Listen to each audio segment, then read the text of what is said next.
मी सुनेत्रा अजित पवार गांभीर्यपूर्वक प्रतिज्ञा करते की कायद्याद्वारे स्थापित झाले आहे अशा भारताच्या संविधानाबद्दल मी खरी श्रद्धा व निष्ठा बाळगीन. मी भारताची सार्वभौमता व एकात्मता उन्नत राखीन.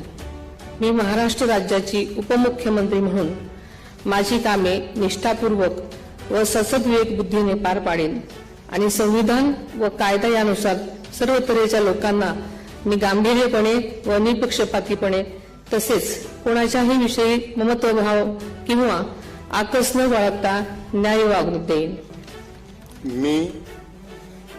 मी